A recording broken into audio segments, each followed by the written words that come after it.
Good morning, and welcome to the November meeting of the Local Planning Agency Board for Pinellas County, Florida. Today's public hearing by the Local Planning Agency is being held to review proposed amendments to the Pinellas County Future Land Use Map, Zoning Atlas, Land Development Code, and other items relative to the county's planning and growth management program. The Local Planning Agency, or LPA, is an independent advisory board charged with reviewing and making recommendation to the Pinellas County Board of County Commissioners on cases to be heard today. The Board of County Commissioners will make the final decisions on each item at a separate public hearing, currently scheduled for December the 16th. Currently scheduled for December the 16th, 2025 at 6 p.m. The Board of County Commissioners meeting will be held at 333 Chestnut Street in the Palm Room. The procedure for today will be as follows. Staff will make a brief presentation, not to exceed 20 minutes. The applicant will then present their case, again, not to exceed 20 minutes. We will then hear from proponents who will be given 3 minutes each to speak, unless representing a group of 5 or more, in which case they will receive 10 minutes to speak. Non-speakers must be present and waive their time in order to get the 10 minutes. Then we will hear from opponents who will be given 3 minutes each unless representing a group of 5 or more. Likewise, they will be given 10 minutes in that case. Non-speakers must be present and waive their time in order to receive the 10 minutes. Finally, the applicant will be given the opportunity to close, answer questions, or respond to any concerns raised by the opponents or proponents for a period of time not to exceed 5 minutes. Before your presentation, please give your name and address for the record. All testimony needs to be under oath, so if you've not been sworn in already and you plan to testify, please rise now and be sworn. Do we have anyone who needs to speak present? Raise your right hand, please. You solemnly swear or affirm that the testimony you give the board today will be the truth, the whole truth, and nothing but the truth. If so, please signify by saying I do. Also, please fill out the slip on the table and present it to the clerk before you speak. There will not be continuing rebuttal, so please try to present all information and concerns while you are at the podium. If you plan to provide letters, written comments, studies, or other documents in response to the LPA's findings and recommendations, those must be received by the zoning section 7 days prior to the Board of County Commissioners meeting in order to be included with the record that will be transmitted to the Board of County Commissioners. So with that, we'll move into our agenda. Our next item is the quasi-judicial statement. Council McAteer. Thank you, Madam Chair. The zoning matters heard by the local planning agency are quasi-judicial in nature. Please note that only competent, substantial, fact-based testimony or evidence may be considered by the board in deciding the matters before it. Pure speculation or opinion, not based on competent facts, cannot be legally considered by the board. Lay testimony with fact-based support, including but not limited to meeting minutes, surveys, engineering reports, etc., may be considered competent and substantial evidence. Thank you. Thank you, Council McAteer. All right, we'll now move into item 4A1, and that's FLU 25-06. And just a question for staff and the applicant. Our items, I apologize, I skipped my minutes. We'll now move to item 3, approval of the minutes for the October 8th, 2025 LPA hearing. My apologies. Move for approval. Second. Motion by Coleman, second by Laurie Johnson. All in favor say aye. Aye. Aye. Opposed, like sign. The motion passes unanimously. Now we'll move into item 4A1, and this is FLU 25-06. Question for staff and the applicant. I take it FLU 25-06 and ZON 25-04 are companion cases, correct? That's correct, Madam Chair. Will they be given as a consolidated presentation? Yes, they will. All right. And we'll be taking two separate votes, correct, Council McAteer? Yes. All right, Two thank you. motions, 2 votes. When ready. Thank you, Madam Chair. Good morning, ladies and gentlemen of the local planning agency. I'm Scott Swearingen. I'm the long-range planning manager with Pinellas County. It's a pleasure to be before you, and I respect your time this morning. Both two companion cases, as the chair mentioned, FLU 2506 and ZON 2504. The property subject to these cases is approximately 1.87 acres, located at 6201 150th Avenue North and 15097 63rd Street North in unincorporated Largo. The future land use map amendment case is a proposal to change the future land use from commercial neighborhood and employment to commercial general and industrial general. And the zoning, the companion zoning atlas amendment case is a proposal to change the zoning from C1 neighborhood commercial and E1 employment 1 to E2 employment 2 and I heavy industrial. And I'm gonna walk through that and unpack that a little bit one by one so that this is a big slide, I understand that. The proposed use is a transfer station with accessory outdoor sales. In addition to the zoning case, there is a request for a development agreement to go along with this proposal. And through that development agreement, the applicant is looking to add some restrictions to the property, and I'll summarize these for you. First of all, the property shall be developed substantially in compliance with the concept site plan. And that concept site plan you can see on the slide before you. So that would go along with this proposal, and that would be part of the agreement, that it would be developed substantially in compliance with that plan. The use of the property would be limited to the use that the applicant has expressly desired that they would like to continue on the property, which is a solid waste transfer station and accessory outdoor sales and parking. And then finally, last but not least, all associated truck queuing would be required to take place on site. So not out in the public way, but all that queuing would be to take place on the property itself. And that's the development agreement that is tied along with the zoning. Subject property is located, surrounded in blue. 150th Avenue North is on the south boundary, 63rd Street North to the west. And I'll give you a little bit better of a sense of the land use character. You can recognize US 19 to the far left of that aerial photograph. To kind of zoom in a little bit, so the subject property in this case is outlined in red, and you can see some of the land use character surrounding it.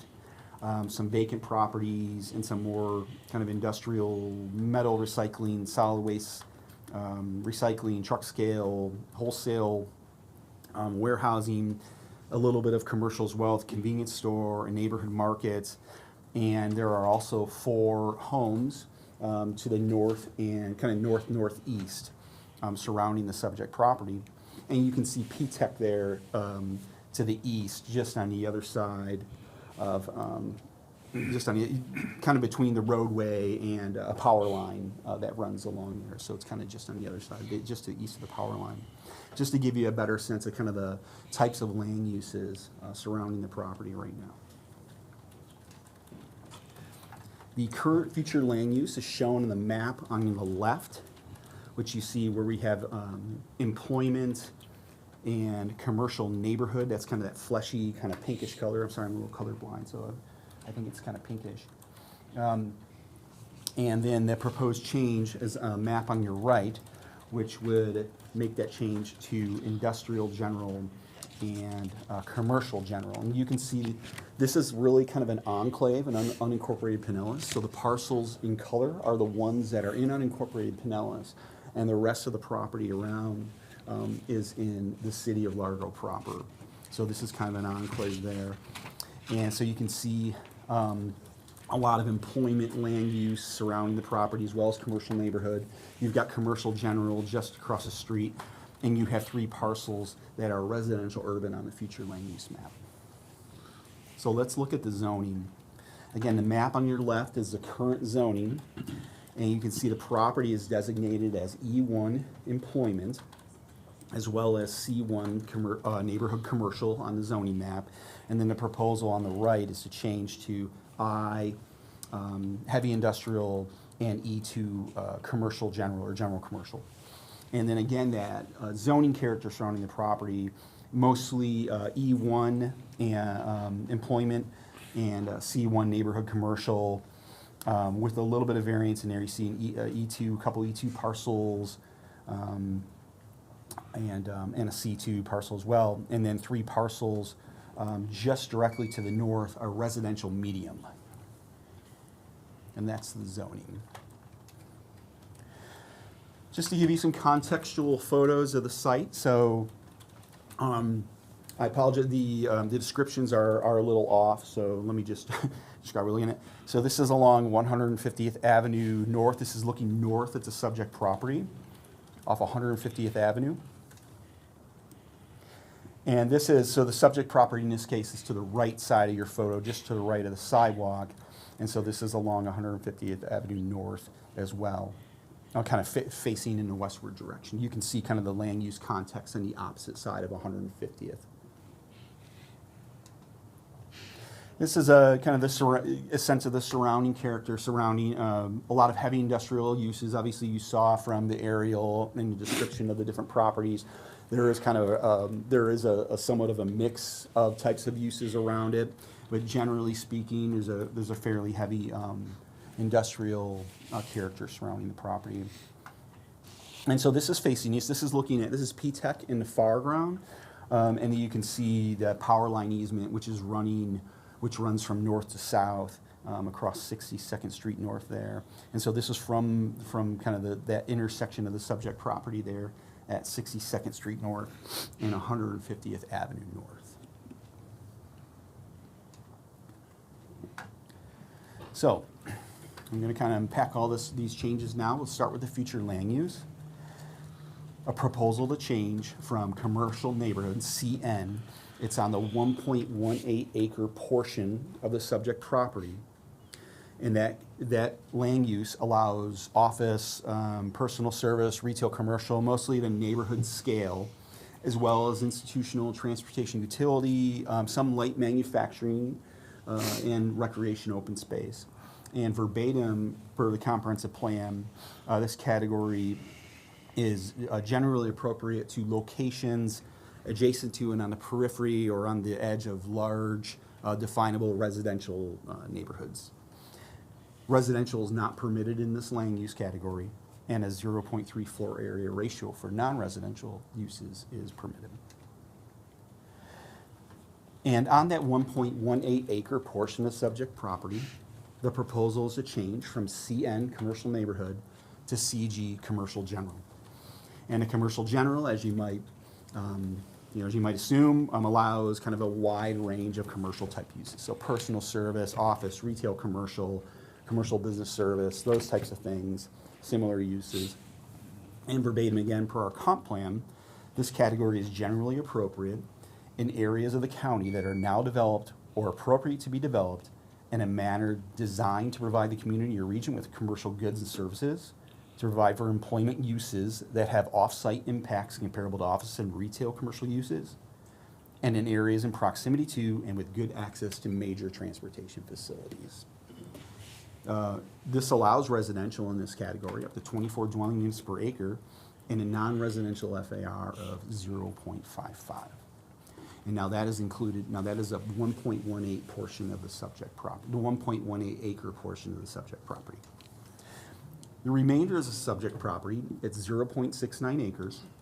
And the current land use is employment, which allows research development, manufacturing, warehouse distribution, storage, and it also allows, in many cases, office, limited retail, personal services, and business support, transportation, utility, generally appropriate to locations with sufficient size to encourage an industrial park-type arrangement with provision for internal service access into locations suitable for light industrial uses. Residential land uses are not permitted in this land use category, and a 0.65 floor area ratio for non-residential uses is the maximum that could be had in this category. And so the proposal on the 0.69 acre portion of the property and the land use is from employment to industrial general. Industrial general, again, kind of a wide range of industrial type uses. So R&D, manufacturing, warehouse storage, vehicle salvage, and also could include solid waste, refuse disposal, transfer, recycling facilities, electric power generation plants, office, accessory, retail, so on and so forth. And generally appropriate to locations with sufficient size to encourage an industrial park type arrangement with provision for internal service access and adequate buffering of adverse noise, odor, or emissions. Residential uses are not permitted in the IG land use category, and a 0.75 FAR is permitted for non-residential uses. That's the land use. So 2 land use changes, 2 different, respectively on each parcel, 1.18 acres and a 0.69 acre portion of the property. And respectively, the land use changes follow those same 2 properties. So on the 1.18 acre portion, you have C1 neighborhood commercial, neighborhood scale commercial, so limited commercial development such as compact shopping areas in and around neighborhoods that they serve, intended to conveniently meet the immediate needs of the neighbors, where the types of services rendered and the commodities sold are those which are needed often and purchased at frequent intervals. So your true kind of neighborhood community type of retail. A maximum building height of 45 feet is permitted. And that parcel is proposed to change to E2 employment, so which allows pretty much general services, wholesale distribution, storage, light fabrication, per the Land Development Code, should be conveniently located to arterial highways and transportation facilities, intended as a distribution center for products sold, serviced, stored, and warehoused for retail or wholesale type of needs, wholesale sales, to consumers, sales outlets, warehouses, that kind of thing. That would be kind of the E2 zoning district, the employment 2. Maximum building height is 60 feet is permitted. However, within 45 feet, building height is limited to 45 feet within 50 feet of a residentially zoned property. So you can only have up to 45 feet within 50 feet of that property. And then you could you could potentially go up to 60. And then on the smaller property, the 0.69 acre parcel, if you will, of the subject property, employment 1 zoning, so employment uses, light manufacturing, industry, industry support, and some certain public service functions are allowed as well in the E1 zoning. And it's intended to provide for employment uses and lower intensity general industrial development, which will have limited impacts on the surrounding areas. A maximum height of 60 feet, and it's the same limitation as well. If you're within 50 feet of a residentially zoned property, within that space, you can only have up to 45 feet of building height. Otherwise, it's 60. And that property is proposed to change the zoning to I, which is our heavy industry category, 0.69 acres, intended to permit general manufacturing industry, as you might imagine, less restricted than the employment districts, as they provide a wider variety of uses.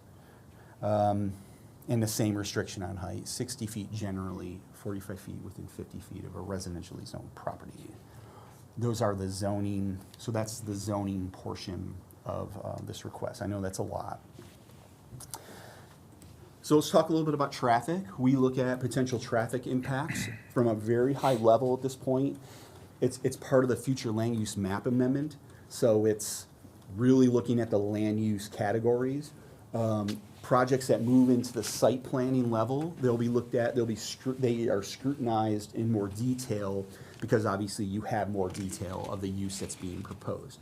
And so any kind of measures that are required to mitigate traffic or to make improvements to serve traffic, those are dealt with at the site plan level. We just kind of give more of a broader sort of 20,000 foot levels, I like to say, you hear me ad nauseum say that, look at traffic from a land use standpoint. And the delta of change in land use in our calculations amounts to about an additional 12 vehicular trips in the PM peak hour. The PM peak hour is assumed to be that time of the day where traffic is heaviest. So in the heaviest part of the day, about an additional 12 trips would be anticipated based on the land use change proposal. Roosevelt Road and Almerton Road would be the two primary roadways impacted, the two major roadways impacted. Right now, Roosevelt Road operates at a 47% vehicle to capacity ratio, and Almerton at 95%. Sort of what that means, so if you take Roosevelt Road, for example, in the PM peak hour and the highest peak of the day, it's considered that Roosevelt has X amount of capacity, and it's experiencing about 47% of traffic to that capacity. So it's about half full from a traffic capacity standpoint. And then Almerton Road is considered to be, based on traffic counts, about 95% capacity during that PM peak hour. So during that heaviest, highest volume time, which is what we typically will measure. With regard to flood risk, we see low flood risk. The property is not within the coastal storm area or the coastal high hazard area, and is in the, it's in a flood zone X. Sorry. Property lies in the flood zone X. Okay, I'm going to land it here. So with regard to the land use and zoning amendments the zoning amendment along with the development agreement, staff finds the proposed future land use map and zoning atlas amendments with that associated development agreement appropriate, especially when considering the site's long-term use on the property. The amendments will allow for the site to be redeveloped to the county's development regulations in a more appropriate manner. So our modern development regulations today, including zoning, stormwater, all those kinds of things, it would allow for the site to be improved and redeveloped under those current regulations that we have today. We find it consistent and compatible with the area's mostly industrial, heavy commercial, and mixed-use character, and consistent with our comprehensive plan as well. And I'd like to stop right there and just kind of go back and mention for a second the development agreement. The development agreement does come into play in our findings and our recommendation. And recall that while I gave you this really long list of all the potential uses that could be built on the property with the changes currently and with the changes and all the various things that could happen, the development agreement that the applicant is proposing to attach to this would be required to substantially conform with the concept plan. So you do have a little bit of a sense, not a little bit, I would say a significant amount of sense as to how the property will develop. So provide some assurances to that point, I would say. It leaves the use, while the plethora of uses that could generally be permitted under land use and zoning, it has limited that proposed use to the use that the applicant has expressly desired for that property, the solid waste transfer station and outdoor sales and parking. And then finally, it also acknowledges and puts into that agreement that truck queuing would take place entirely on site and not within the public way. So that development agreement being brought to that, it kind of boxes this a little bit differently than just the land use and zoning amendments. And so staff in total finds that this proposal is consistent with the comprehensive plan and recommends approval. Board of County Commissioners public hearing is scheduled for December 16th at our 6 p.m. agenda. That's all I have for you. I know that's a lot to digest. I appreciate you hanging with me on that. And I'm here to try and answer any questions if I can. Of course, the applicant's here as well, I believe. All right. Board members, do you have any questions for staff? All right. I'm sorry. Madam Laura Chair. Johnson. Thank you, Madam Chair. Just curious about what, in the transfer station, what actually is being transferred? What sort of commodities are going to be coming in and out of there, or do we know that at this time? That is something that I would leave to the applicant to describe, as it would, as it is their business. I don't want to, misspeak to the details of what would be transferred. Thank you. You're welcome. Sorry. And then I have a follow-up question. Do we know what the future land use designations are for the surrounding properties in Largo, since we're in an enclave? I don't have them in front of me. They're mostly employment and commercial type of land uses, but I don't have them verbatim in front of me, which those are. And of course, Largo doesn't have zoning, so. Yeah, in Largo, that area surrounding on the north side is in an activity center, so Largo identified activity center, which means they have a master plan for that area. And then to the south, we have, there's commercial right along 150th, and then as you go into the neighborhood, south of that is residential land use on both the counties and on the countywide map. And what do you mean by activity center? Like, what are they? What do they have out there in the public record to say what they're doing with that?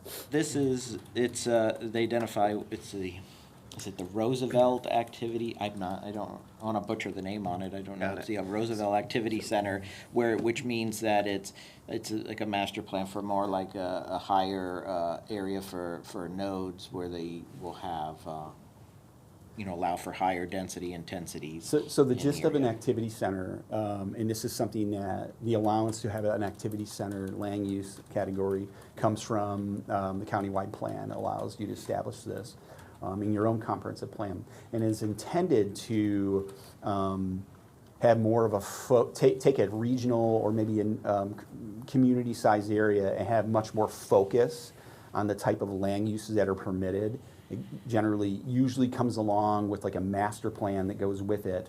I don't know what exact uses are all identified in that area, but I can tell you, you can see from the uses on the ground as well, which are in are generally in compliance with the city of Largo, the types of uses around there. But I don't know but that is the intent of it, is to allow more of a mixed use environment that's followed by a master plan. We have an activity center, and we have one activity center in unincorporated Pinellas County up in downtown Palm Harbor, for example.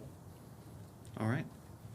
And this whole area, even on the countywide map, including the unincorporated parcels, have the activity center land use on it, because it's in Largo's annexation area, so if they were ever to annex, they would automatically become part of the activity center.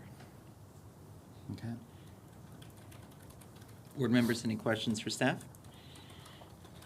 All right. We will hear from the applicant. Thank you, Madam Chair. All right.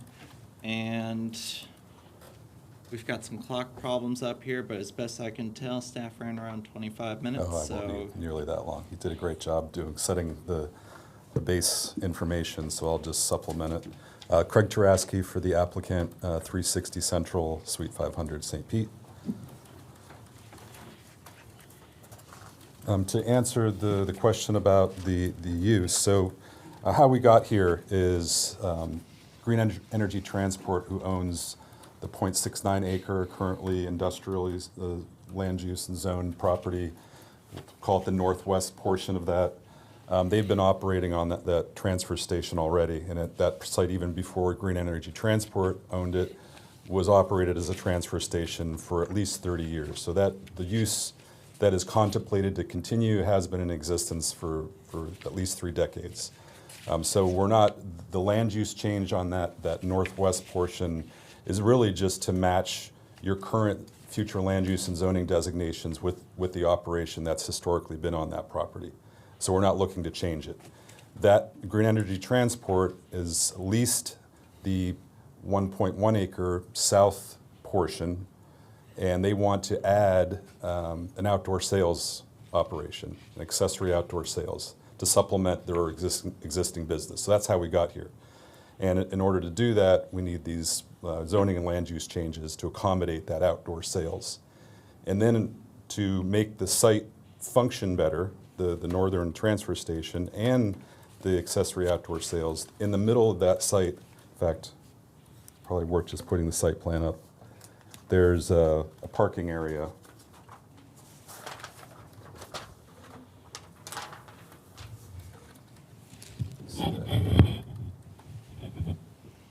In the middle, there's parking. And that, again, your codes already do not allow staging of vehicles in the public right-of-way. But having that additional parking area in the center of the site will alleviate the concerns about stacking. And the outdoor sales is it's not a very large operation. It has just a small office, so even though, we talked about, or staff talked about the contemplated zoning on that site that would allow higher densities, intensities, and height, this is, we're not looking at some significant improvements or tall buildings on that site. The material that's being sold outdoor sales is like the landscaping material. This is not material that's generated on the transfer station. This is brought in from an off-site, wholesaler and then sold retail on the site. The transfer station use is the trucks come in. It's like construction debris. For example, the hurricanes we had, all the demo from all the houses and structures that had to be demolished as part of that effort. That raw material comes on, it gets sorted, and then it gets transferred off the site to its final destination, whether that's further recycling, disposal. So that's what happens on the site.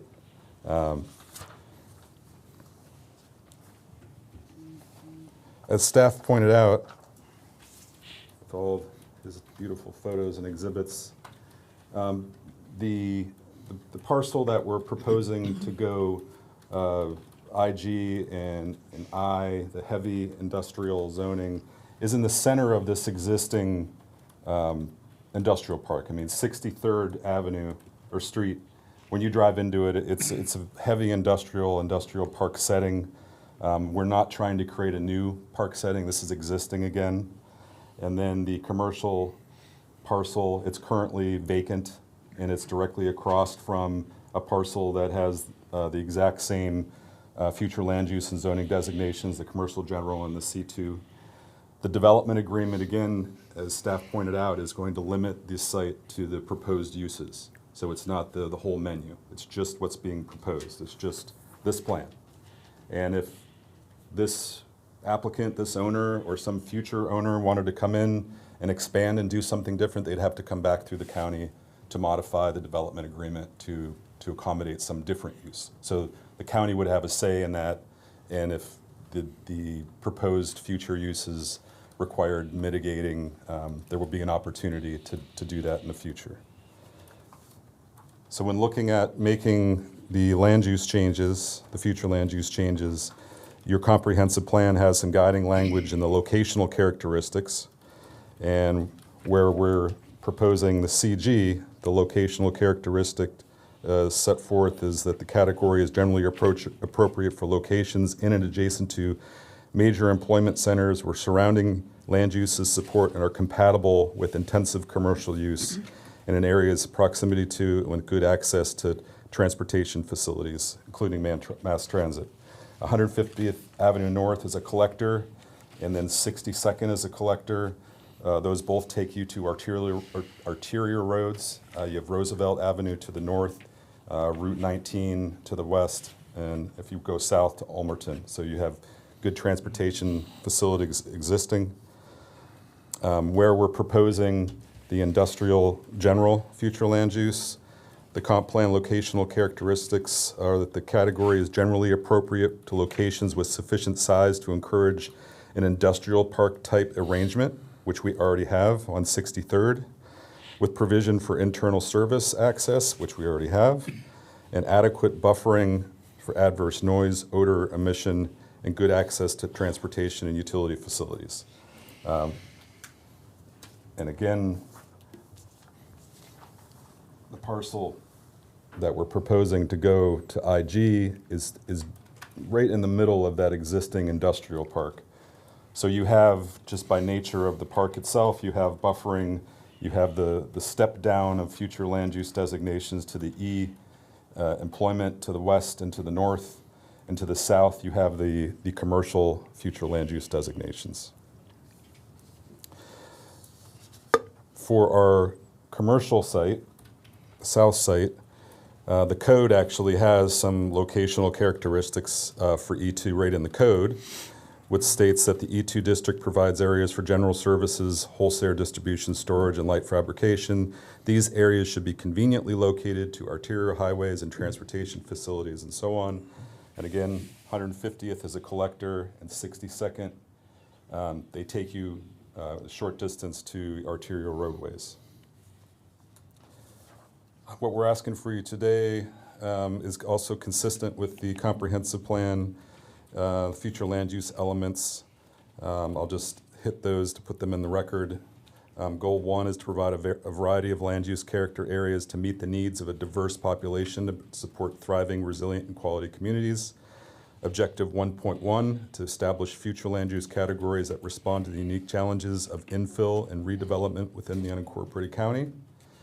Objective 2, to maintain land development code that responds to the unique challenges of infill and redevelopment within unincorporated county. And then policy 1.2.1, to utilize the code to regulate the use, intensity, and design of redevelopment in a manner consistent with the future land use categories and map. Policy 4.1.2, to coordinate investments with desired land use patterns to more effectively plan for the interdependent of housing, employment, commercial, education, workforce training, and for public services. Strategy 4.1.2.1, provide quality siting opportunities for employers by maintaining and enhancing industrial and employment center lands within Pinellas County. Here, we've got an existing industrial park, and we're looking to support this industrial employer and their desire to continue their operation and expand it. Site characteristics. The size, configuration, and physical characteristics of the site, potential of expansion and consolidation with adjoining properties in relationship with this potential utility and support for employment opportunities. Here we have a site that's within an existing industrial park. It's adjacent to other similar industrial uses. The location of the property in relationship to adjoining similarly classified property, the same thing. It's compatibility with adjoining and nearby uses and plan classifications. And again, the inclusion of the industrial general within the center of the site and allowing it to blend in with the existing uses, and then allow those uses to buffer that heavy industrial to the uses beyond that. And then the transportation infrastructure features at the location of the property in relationship to arterial and major highways, transit, access, as well as other infrastructure. And we spoke before about the distance to the arterial roadways. Your economic prosperity element also contains some goals, objectives, and policies that this hits on. Objective 1.3, to promote economic growth through land use and development patterns that meet the county business and workforce needs. This use is an obvious need for the community. We've seen that with the storms, and this is a location that use has been existing for several decades, and we're just looking for it to continue. Strategy 1.3.2.1, to provide quality siting opportunities for employers by maintaining and enhancing industrial and employment center lands. We're just asking for essentially an enhancement of the existing industrial lands. And then strategy 1.3.2.2, assist the county's employment sector contributors to resolve redevelopment constraints so that they continue to grow, expand job opportunities, and provide a stable economic base.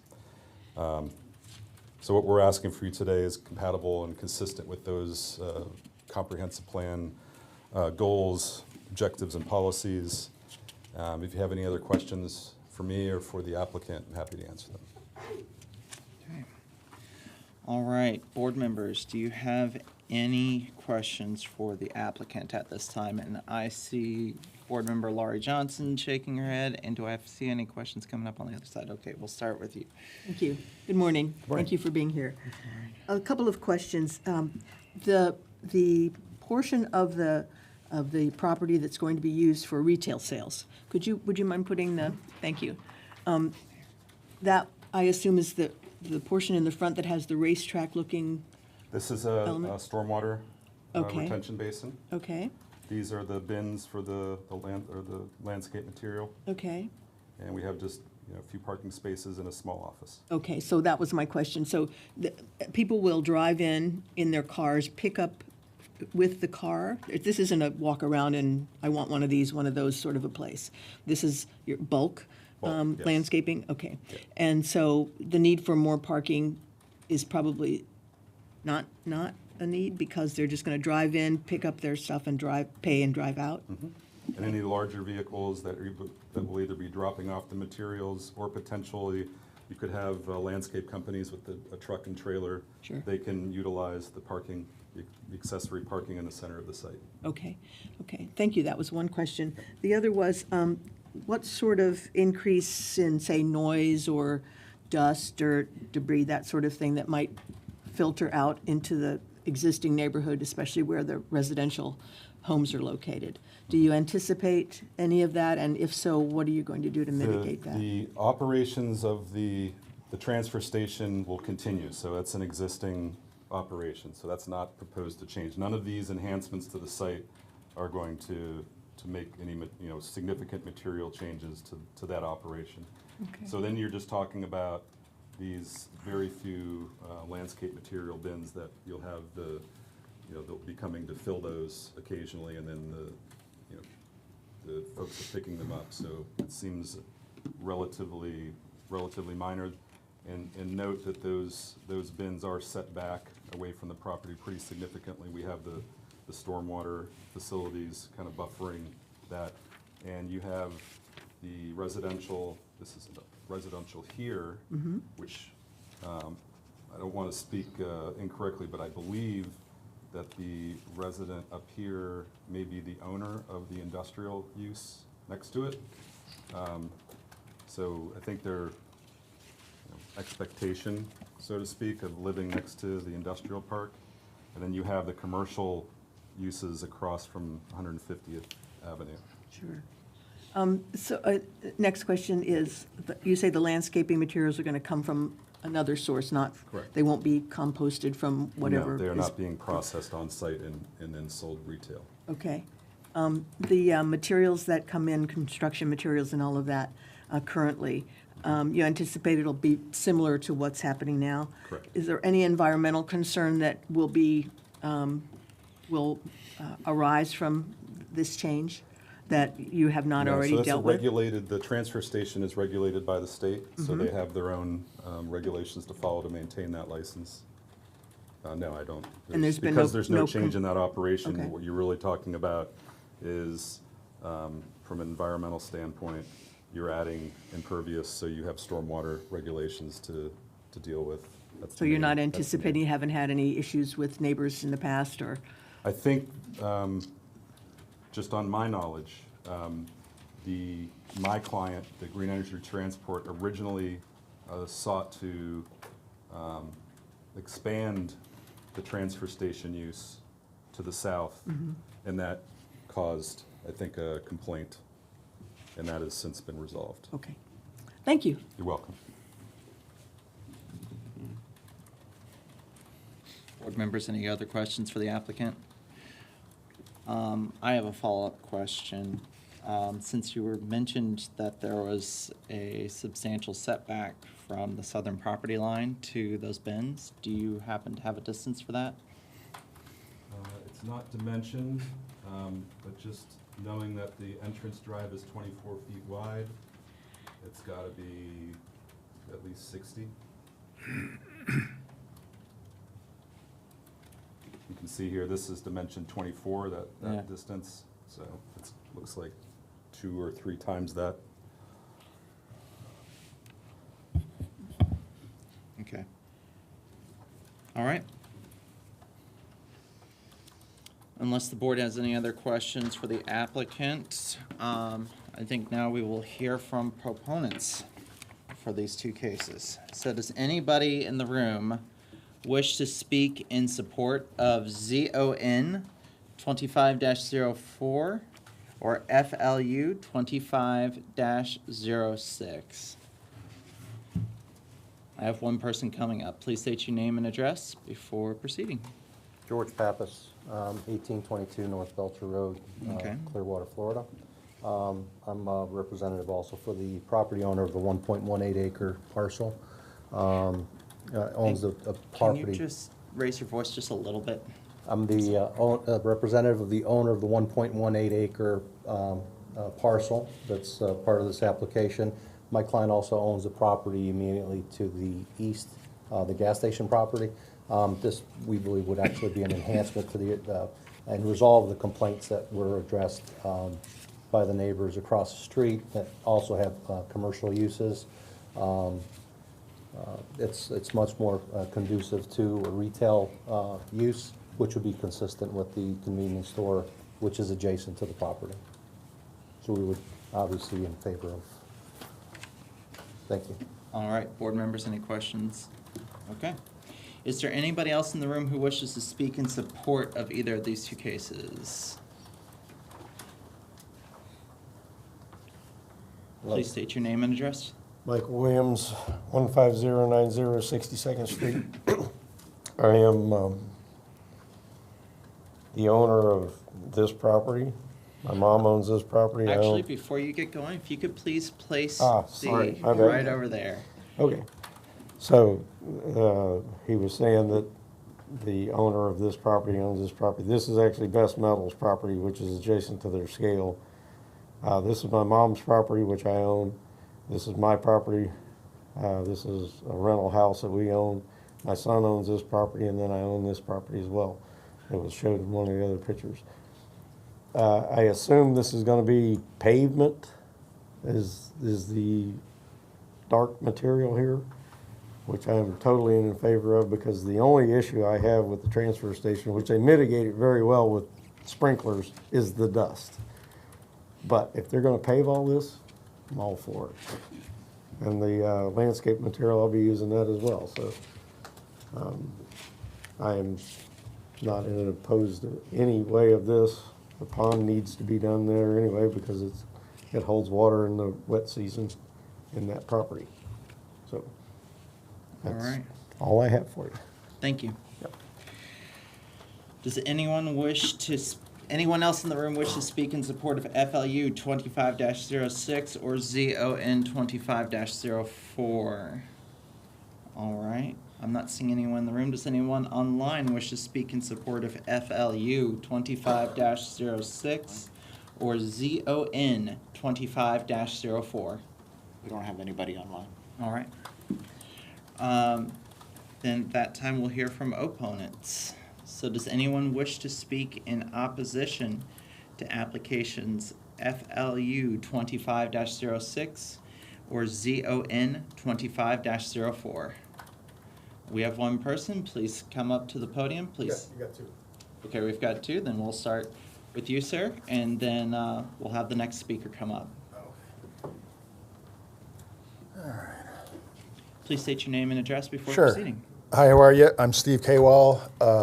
I'm the one that owns the warehouses straight across the street from from this site that they want to change. And I've been complaining a long time about the dust and stuff like that. And he said this stuff's been resolved. It has not been resolved. In fact, I wish that you could do something about moving the transfer station out of the area because of the dust. And because there's a school there, it's residential. It gets in my warehouse units all over the place. I have to seal my doors. If I open up a garage door or whatever in any of the warehouses, it all comes in there. It goes into my offices and everything. We have to breathe the stuff. I've got some pictures that are very interesting. And he says everything's been resolved. It has not. I've been complaining for a long time about this. And in fact, I called the county air team or whatever, and he came out. They finally put a sprinkler or two out there on the piles. It doesn't work. It doesn't work. When we get the north winds, if we get during the summer, when we get the south winds and the rains and stuff like that, the dust is down, okay? But now we're in winter again, approaching winter. And we get the north winds, we get northeast winds, we get northwest winds. We get pelted with this dust and dirt. And I have pictures that I can show you.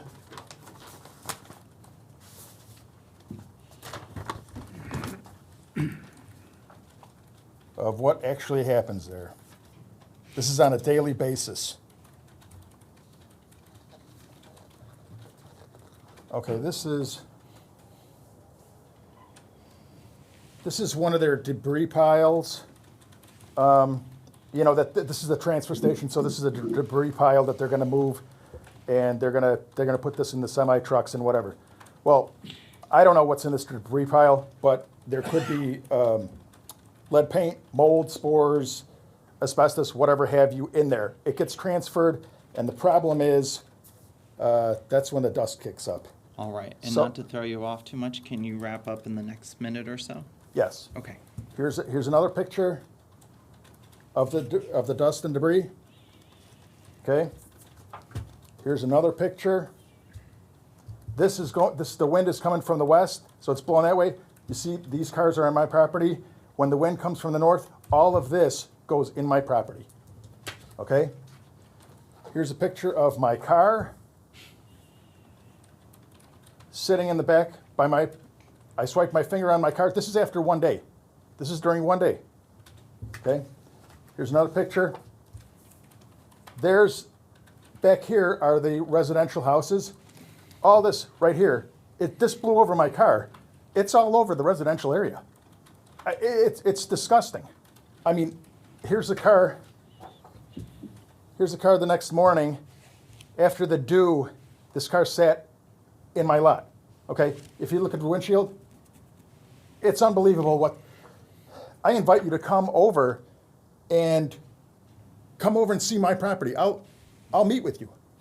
Just come during the day, and you can see this. Here's another picture. Big dust pile. Another big dust pile. This right here is a Mexican restaurant. They sell food, and they also have a restaurant. There's a little food truck right here, and there's a tent right here. They eat outside. This is where they do the dust and debris right here. This blows over. They're literally eating asbestos sandwiches and tacos. I mean, this stuff blows over so bad. It's disgusting. Okay, thank you for bringing this to our attention. Would you please give a copy of those pictures? Yes, I do have. I have a whole packet right here. Perfect. Would you please give them to our clerk? Okay. Can I just say one more thing? One last thing. Okay, because I'm concerned about. There's kids walking across my sidewalk every day to going to school. They're breathing this crap in. There's 2 gas stations. Everybody's getting gas. They're breathing this stuff in. I have tenants that say that if this expands and whatever, they want to move out. So that's going to have an impact on me. We have reduced property values with this whole thing going on. It's unbelievable. It is absolutely unbelievable. And not only that, but in December, they illegally put up a fence around the whole property and started putting tiles down and cement crap all over the whole yard. All right. Thank you for bringing this to our attention. Okay. You've had a chance to say your piece. Please give your documents to the clerk, okay? Okay. Thank you. Thank you for your time. All right, we had a second speaker coming up.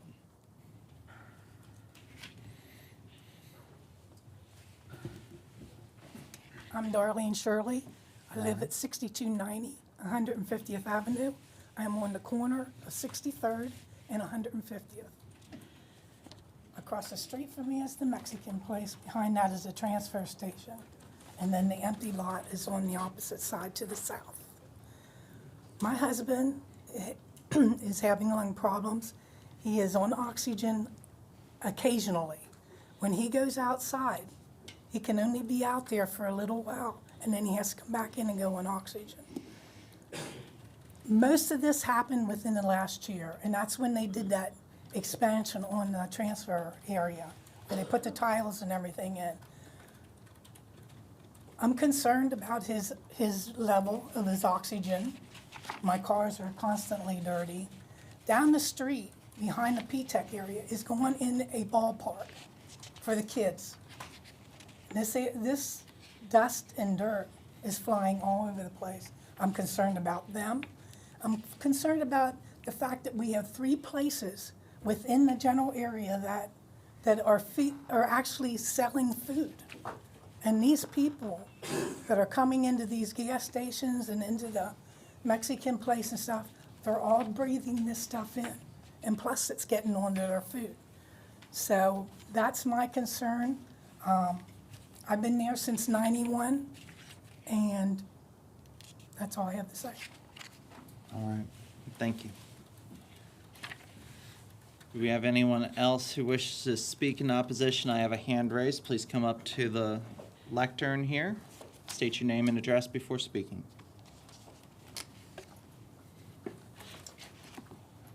Good morning. My name is David Johnson. I live at 14894 63rd Street North. She's my neighbor. We live across the street from each other. And I have two daughters, 3 and 5 years old. They play in the street right there all the time. I'm outside all the time. I want to echo everything that the previous two speakers just said with regards to concern about air quality. That's my primary concern here, because this is a residential neighborhood that has a legacy industrial component that has been there since before we got there, I suppose. But if you look at where the neighborhood's going, like you said, they're putting in a park down the street. There's a school directly next door to that. There are a number of residences. They're building new apartment complexes, and there's a lot more residential development happening in that area. And so when I saw that this facility that's been polluting our area, my car is filthy every day. My children are, and my pool is covered in dust. Just constantly. When I saw that they were going to expand their operation and make it more intense or more intensely industrial, I'll admit that I didn't have all of the information with regards to the specific uses of this expansion property that they're describing. But the idea of taking what's currently an empty lot and expanding that extremely dirty operation onto that currently empty lot, which is, again, this is where kids are walking by this empty lot every day to go to school. I was disgusted by that concept, and I'm deeply concerned that is going to take place. I understand that the scope of this meeting is only with regards to that expansion property and not the entire operation that's kicking up the dust, but I just want to echo everything that they said. I do not want to see this business expand in my community. It's terrible for my community. Thank you. All right, thank you. Is there anybody else in the room who wishes to speak in opposition to cases FLU 25-06 or ZON 25-04? And I am seeing none. Have we had anyone join us online? No, we have not. All right. At this time, we will hear from the applicant.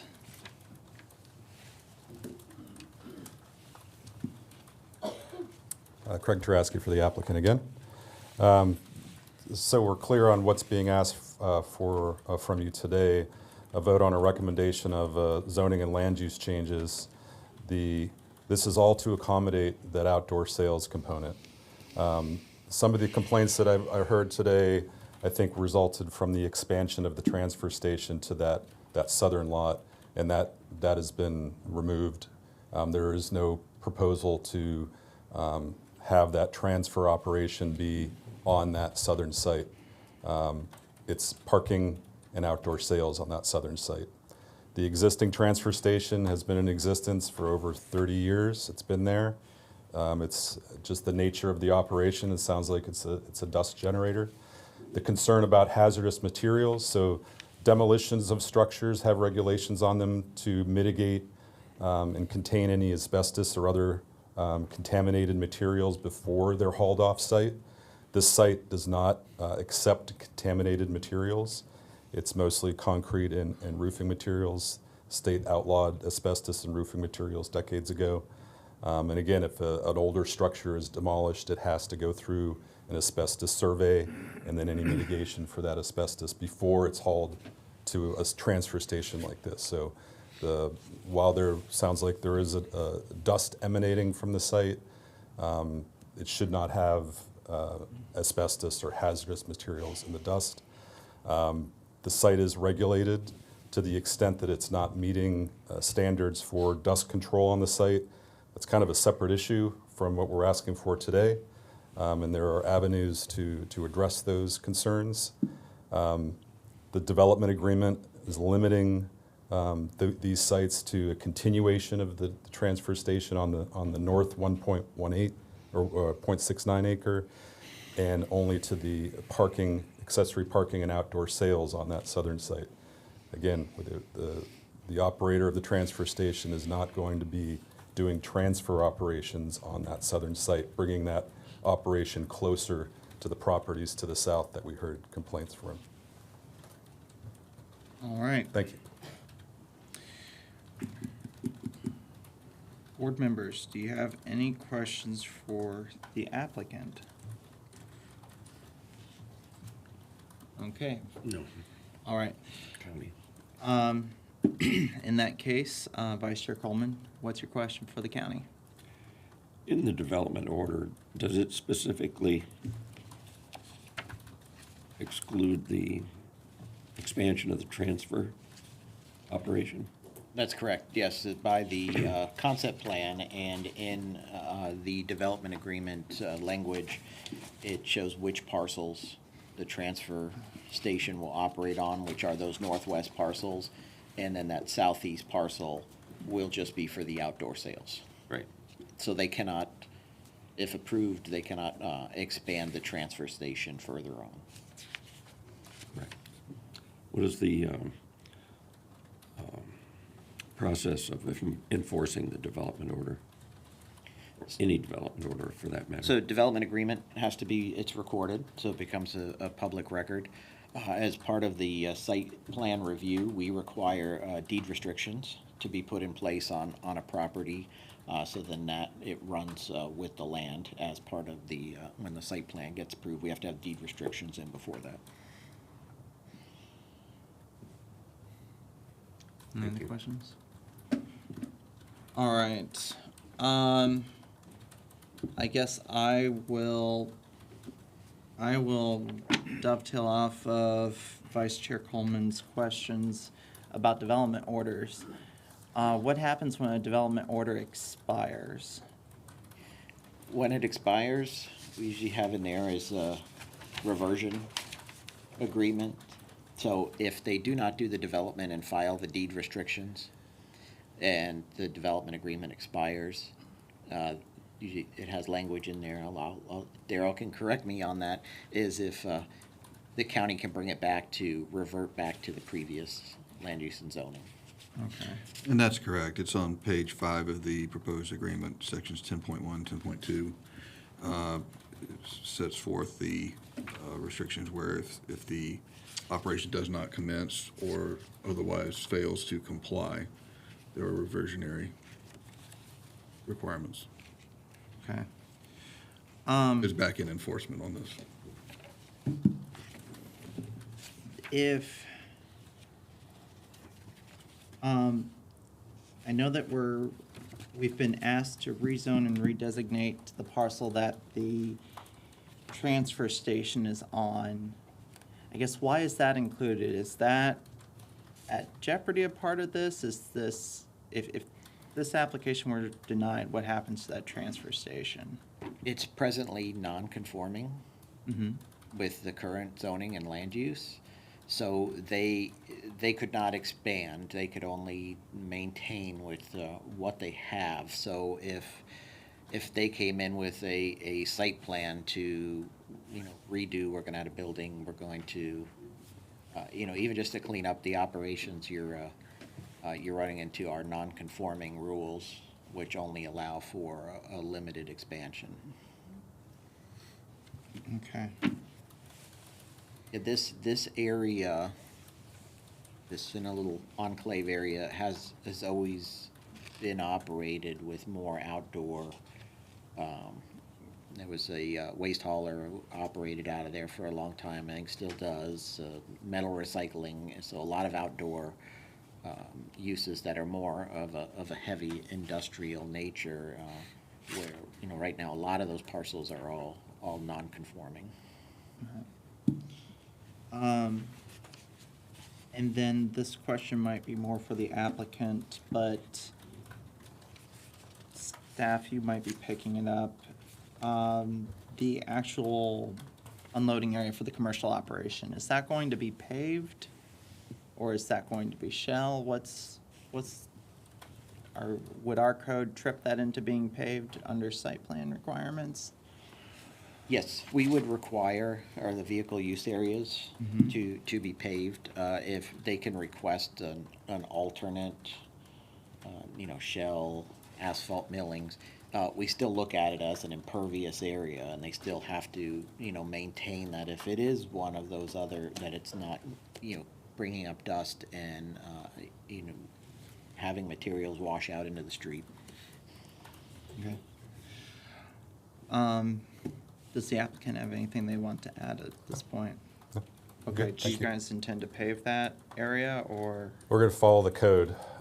There are options with different paving materials. That hasn't been determined yet. So. Okay. Madam Chair, I have a question or two. Member Hendricks, please. One, the debris that's being brought in, how is it being monitored as far as what's in it? Doug, you want to come up? Got a gentleman from operations that'd be better suited for that type of question. Introduce yourself to. Doug Diedemeyer, Director of Florida Operations for Cash Environmental Resources and Green Energy Transport.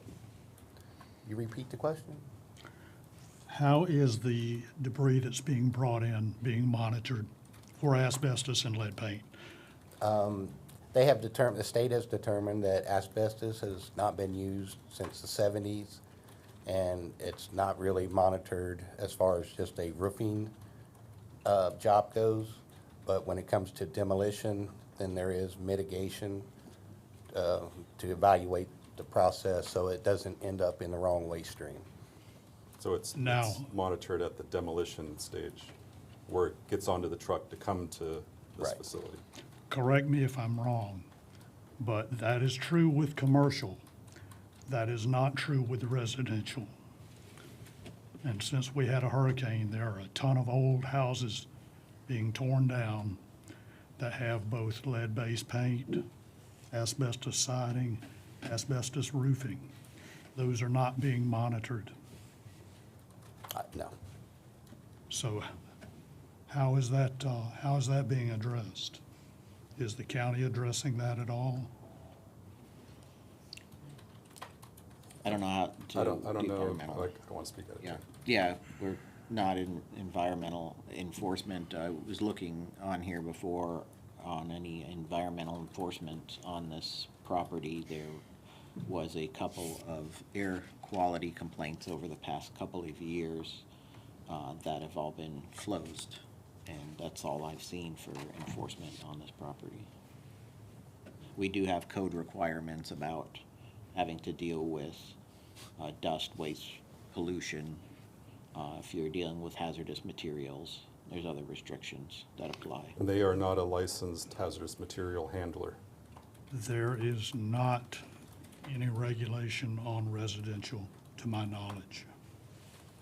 Do you accept any demo from like a home builder or a homeowner? Yes. Okay. So that's just out there. Okay, thank you. Madam Chair, I have a question. All right, Board Member Cataldo. I have a question for applicant. Applicant, please come back. Regarding the retail, when the materials and aggregates are brought in, how are they determined and separated from retail purposes and salvage or No, disposal? so two separate operations. So the stuff that's coming to the transfer station, none of that ends up on the retail site. Totally separate. Think of like your landscape supply company. That's the retail side. That's the southern piece. None of the material that's being sold on the southern piece is coming from the transfer station.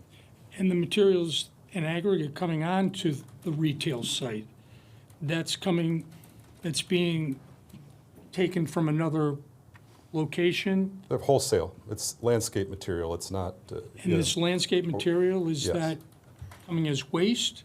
Does it come out of dumpsters? Does it, how? No, it's wholesale. Well, Doug, if you want to add to that. Yes, I also run a landfill up in Hudson, and this is where the debris goes to final rest or recycle.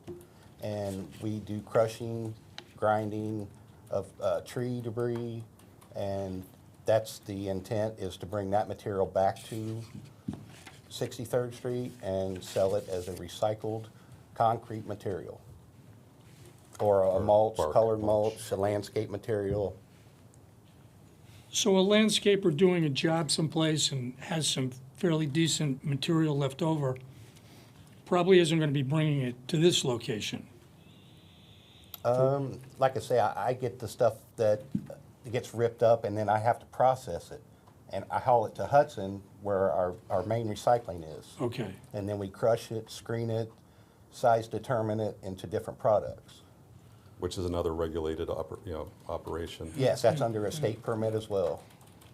Yeah, no, I just was coming back on when asbestos is mitigated, there are certificates for that, but if, I didn't know if there were distinctions between debris from the storm damage as opposed to demolition just because of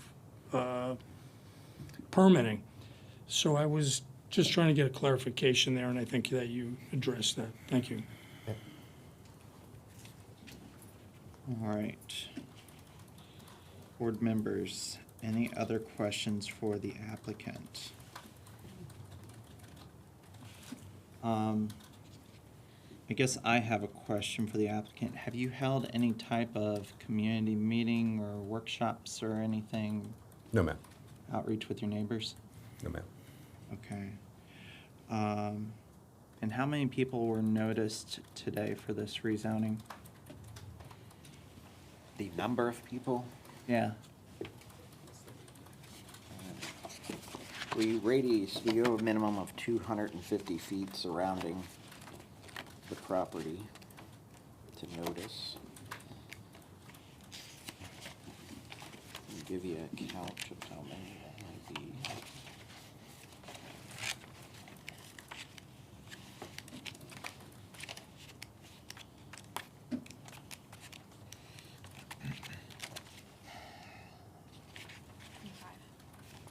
Twenty-five. 25 property owners. Okay.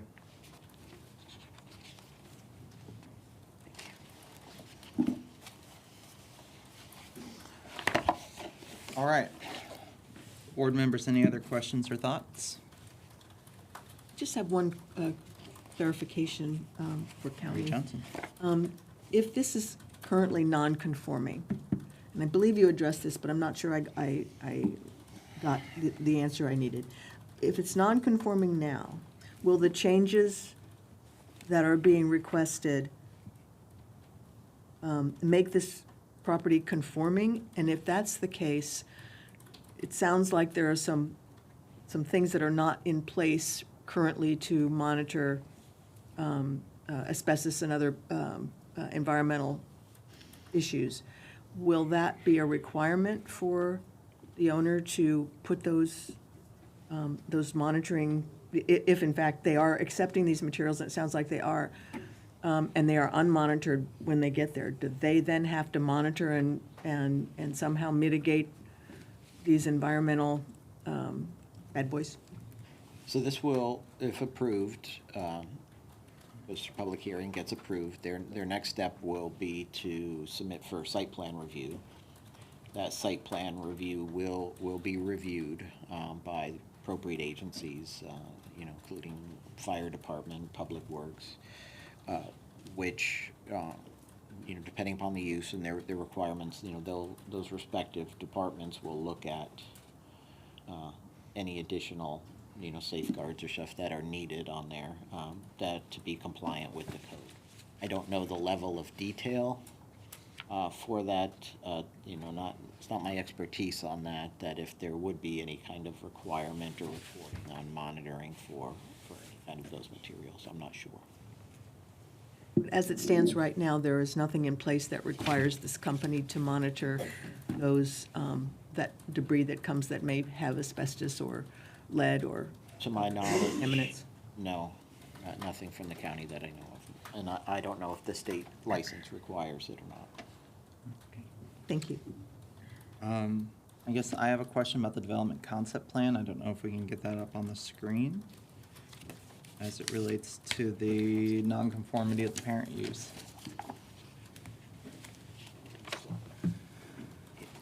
Yeah, we can bring the slide up with it. You got a slide or?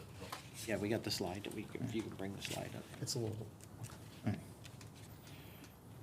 So just so I understand, the we basically have a tale of two parcels here. We have one that's an open lot that they tried to go into, but it's a lot. And in the northwest corner, we have the waste transfer station that's been there for decades, but is a non-conforming use, right? Correct. Okay. And on that property, they're showing a proposed one-story Class 3 waste receiving and transfer building, and then a recycled material storage area. Do either of those currently exist on the property? There was a building there.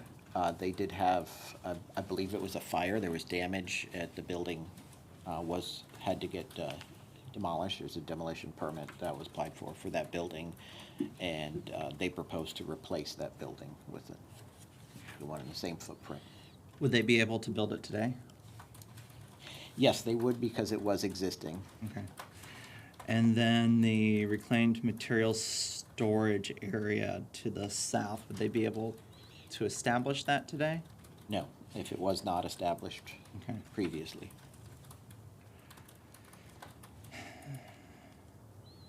All right. Board members, any other questions or thoughts for staff or the applicant?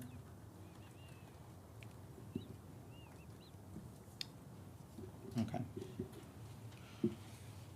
Well, certainly commend the applicant for going through the development agreement process and providing some certainty for our neighbors. I would think that some additional certainty would be needed for this site. You know, it's the idea of the landscape business and everything. You know, the gentleman's just trying to grow his business and be a part of the county. But the neighbors have real concerns here. And dust going on to other properties, whether it's contaminated or not, that's a zoning condition. So, you know, I would think that it would behoove the applicant to come back, maybe hold a community meeting, but come back with some updates to this development plan, maybe committing to a paved area in the landscape business, maybe committing to sprinklers,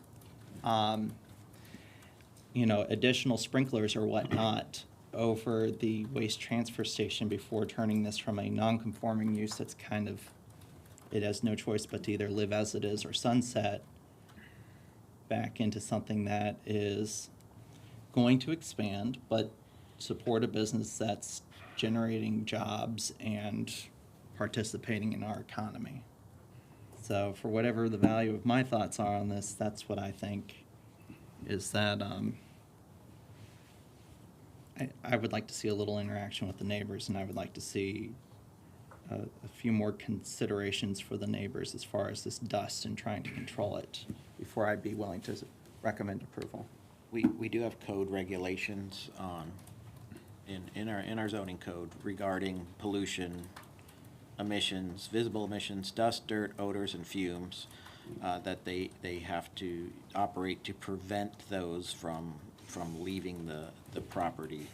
So they do have to demonstrate, and that's something that we gets looked at during site plan, is if they're operating on any outdoor use that could do that they would have to demonstrate how they're mitigating that from happening.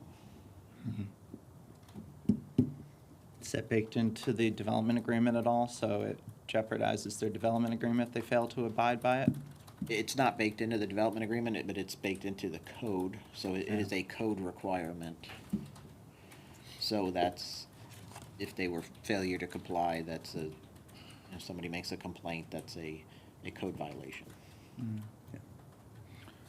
And, excuse me, and that exists now That with the exists current now. business? Yes. So apparently it's not being enforced now. There was, I saw two previous, one from earlier this year and one from 2024 of two air quality complaints. Both when inspectors went out, they did not find any evidence of air quality issues. So I can't speak to when they went out or more of the details of that. Yeah, because the photographs clearly showed quite a dust storm.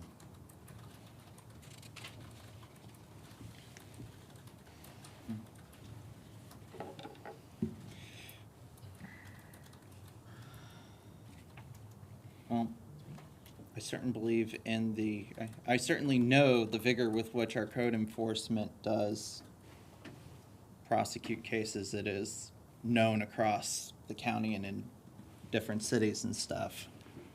I do kind of wish that they would bake that into the development agreement as well to give it more teeth. But I guess if we have no other discussion on this or questions for the applicant or staff or anyone who spoke today, and the applicant has no desire, and the applicant chooses to bring this forward to a vote, which I assume you want it voted, I'm seeing a nod yes. I will entertain a motion first on FLU 25-06. Does anyone wish to make a motion on FLU 25-06?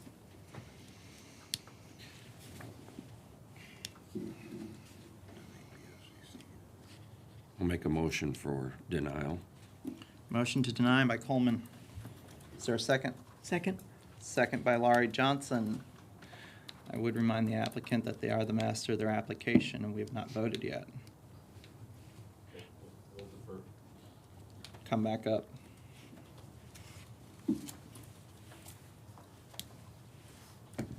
Applicant requests deferral. Okay. Is that a date certain? Is that a continuous to a date certain? Is that what you're requesting? Continue to date certain? I just want to clarify his request, that's all. Yeah. Do we have the date certain that you're wishing to continue to? Go just 1 month? Staff, do you feel that's a workable time? Next week is the deadline for, then the following month. So if you want to go 2 months. Okay, 2 months. Okay. January That'll be a January date. LPA. Do you know that date? Have that date? Staff getting that. Should be the 14th. We're currently working on the Yeah, I know, calendar for we're- next we're year. in So that fringe time. The 14th? yeah, I was gonna say the second. Okay. It should be the 14th, January 14th. All right. That would give you to December 17th to get that in to us.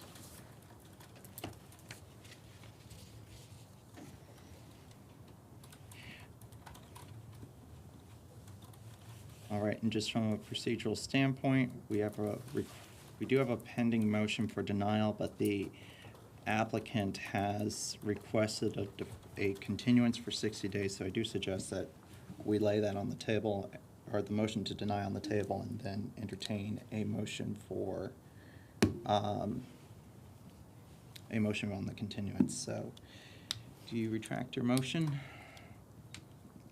Yes, I'll retract the motion Okay. and ask for continuance. Okay, motion to continue by Coleman. Do we have a second? I'll second. Second by Brito. All in favor, say aye. Aye. Aye.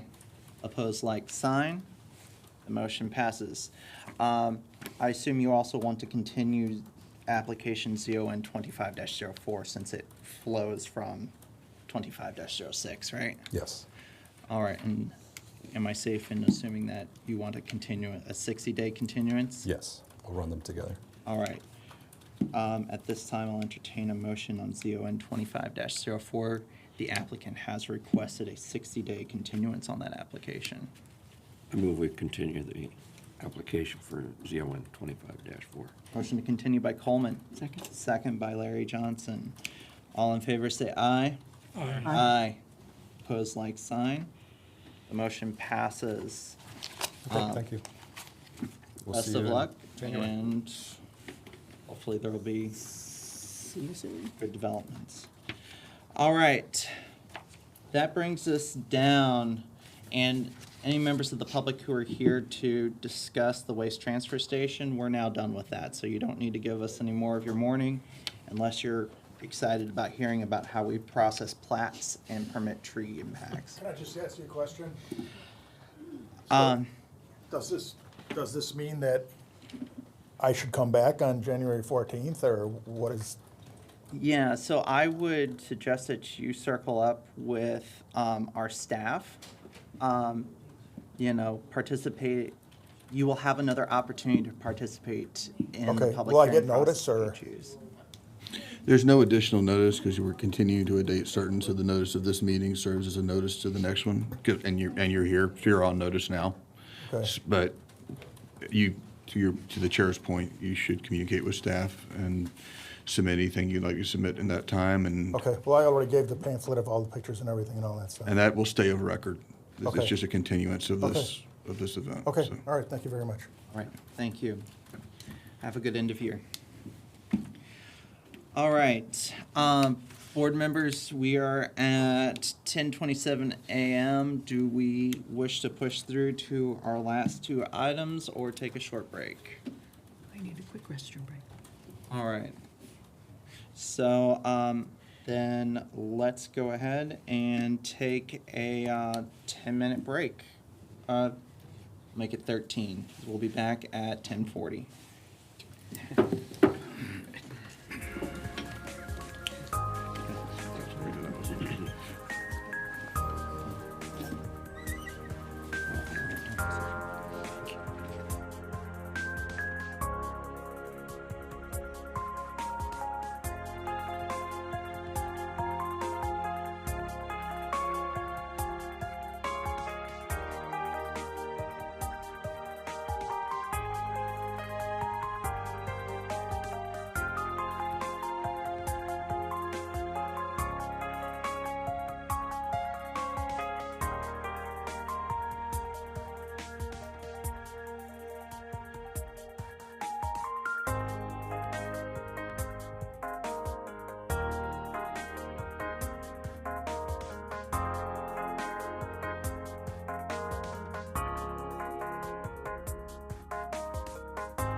Good morning and welcome back to the November meeting of the Local Planning Agency Board for Pinellas County, Florida.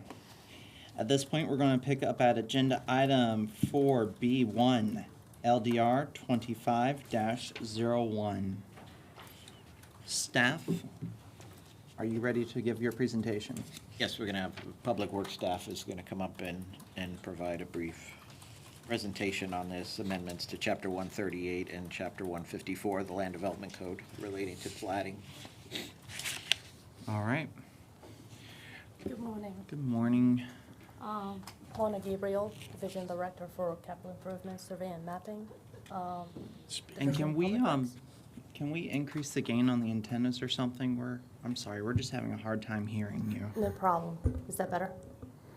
Okay. Yes. All right. Mona Gabriel, Division Director for Capital Improvement, Survey and Mapping, Division Public Works. Have with me Trey Shin. He's a professional survey and mapper in Survey and Mapping Division Public Works. We're here to present to you proposed changes to the Land Development Code, specifically chapters 138 and chapter 154. The proposed changes are to bring the Land Development Code into compliance with chapter 177 of the Florida statute. And just briefly, Trey is going to walk us through all the details, but just wanted to mention that those proposed changes are a result of recent Senate bills, specifically bills 812 and 784. And Trey is going to walk us through the details. Good morning. So periodic updates are necessary to respond to changes in state legislation and also make other improvements to the code. And these proposed amendments seek to bring the Land Development Code into compliance with recent legislative changes made to Chapter 177 Florida statutes and provide cleanup with consistent language. So, Chapter 138, zoning. Our proposed changes are going to be to include preliminary plats as a Type 1 Path A review, and that's a department level review. Revised a final plat from a Type 5 review, which required Board of County Commissioner approval, to a Type 1 Path B review, which is County Administrator or designee approval. We're going to redefine minor plat as a minor subdivision and provide cleanup and consistency with Chapter 154 of the Land Development Code.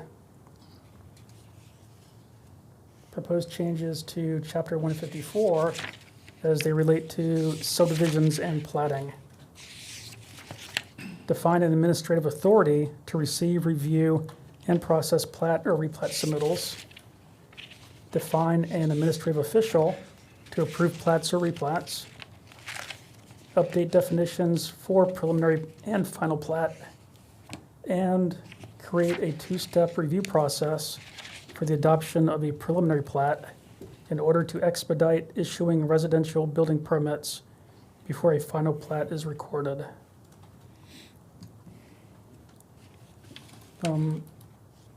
Also, amend the approval process for plat and replat submittals to be administratively approved with no further action or approval required by the governing body, the Board of County Commissioners.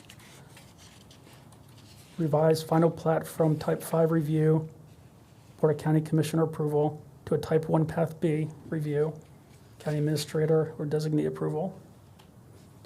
Redefine minor plat to a minor subdivision and clean up language to better define when a site plan is required, and provide cleanup and consistency with Chapter 138.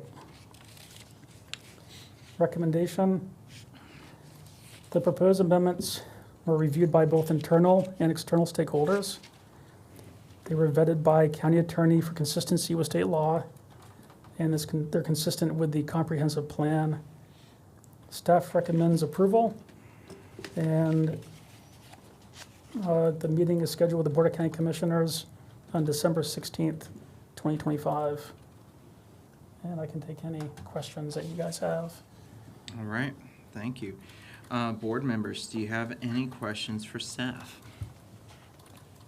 All right, seeing none. Do we have anybody in the room who wishes to speak in support of application LDR 25-01? And I am seeing none. Do we have anyone online who wishes to speak in support of application 25-01? Nobody online to speak. All right. Do we have anyone who wishes to speak in opposition to application LDR 25-01? I'm seeing none in the room, and I assume no one's popped in online, Mr. Schroederbach? No. All right. Staff, do you have any final remarks for our decision-making? I do not. All right. Board members, any final questions for staff before we go into our decision-making? All right, in that case, unless there's any discussion on LDR 25-01, I'll entertain a motion on it. I just have one question, just a clarification question. It seems as if the intent of this change is to remove the governing bodies or the Board of County Commissioners from the decision process and make this an administrative decision? Am I reading that right? That's part of it, yes. That's what the legislature did. Some of it was purportedly in response to jurisdictions pulling otherwise reviewed and compliant plats off and voting against them as a political statement. And unfortunately, if one jurisdiction does something unfortunate, it hits 67 or more jurisdictions. And my understanding is that's what happened here. And so now they are administratively reviewed and not reviewed by the county commissions. So the administrative review is under the auspices of one person, or will that be? It's the county administrator or his or her designee. It's up to the county administrator. My guess, and staff can speak to this, is it would be, either the director of public works or the director of BDRS. But that's not for me to say. So with no public input? There would not be, and plats generally go on the consent agenda, so there's rarely public input, but they have to go through the same review process by staff and the same statutory compliance process, including typically me or someone, or my designee if I'm out of town. Okay. But, so they will still go through the same process, other than the fact they won't go on a county commission agenda, which is typically the consent agenda, 99.9% of cases. Thank you. And actually, staff, I do have one thing just to bring to your attention for you to check on a Scrivener's level. We don't need to discuss it with any detail, but on page 125 of the PDF packet, the big PDF that we have for the board book, section 154-264 sub E sub 1, it discusses the Board of County Commissioners placing conditions of approval. I don't know if that's supposed to be the approval authority instead, but just take a second look at it before you get it to BOCC, please. What section was that again? I believe my 154. citation was 154-264 sub E sub 1.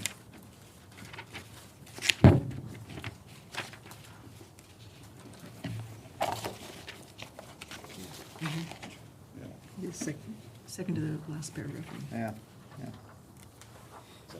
Board of County Commissioners, as a condition of approval, the plat shall require the developer who is seeking plat approved plat? Yeah, that would not be, as reading it now, that could be the designated, the county administrator's designee. So we can make that language change. So. That's just my inner writing nerd, unfortunately paying you a visit this morning. So, anyways. Good catch. Any other questions or comments from the board? Okay, in that case, I will entertain a motion on LDR 25-01. I make a motion that we approve the changes, let me read this right. That we approve the changes and amendments to the general review and approval process as stated. Do I need to read the whole thing? I'm sorry. Should I read the whole thing? You don't have to read the whole thing. You can just, as stated, is fine. As stated. And with the noted amendment by the chair, Okay. which I agree with.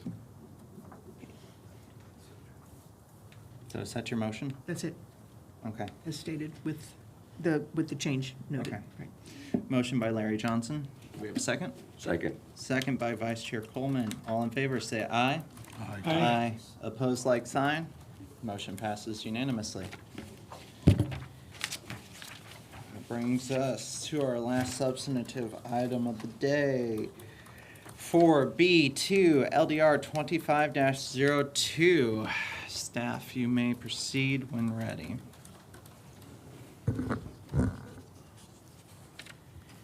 And good morning, Madam Chair, board members. Kevin McAndrew, Director, Building and Development Review Services. I'm going to start by making some introductory and contextual remarks with regard to this ordinance update, and then turn over the presentation to Stacy Tippins, who is our Development Review Services Environmental Division Manager. Stacy and her staff administer this part of our land development code on a daily basis, and she'll take you through some of the finer details.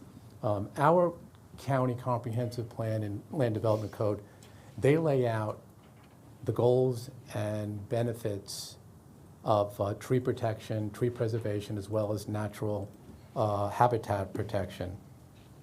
The current ordinance that we're proposing to be updated was adopted in 2018. That was at the time that there was a major overhaul of the entire land development code here in Pinellas County.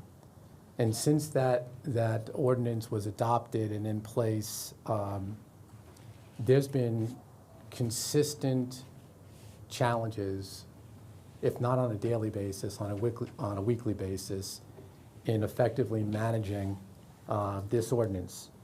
From the complexity of the ordinance, both from professionals, certified arborists, registered landscape architects struggling with the code, to a homeowner looking to take out a tree needing to go into the land development code.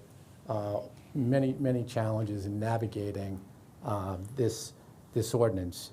The code flat out lacks practical application and a methodology for the replacement of trees when trees are removed. There just is no correlation to lot size. You'll learn more about what the challenges of the current code, as well as when there's constraints on a property, if there's no place to plant trees. And beyond that, we do have an option for what's referred to as a payment in lieu. If you cannot replace the number of trees, the formula that is currently in place has proven to be incredibly cost burdensome, to the point where many of the property owners just walk away and either proceed without a permit at all, or they choose to use the state statute, which has a purpose for when there is a tree that has a moderate risk,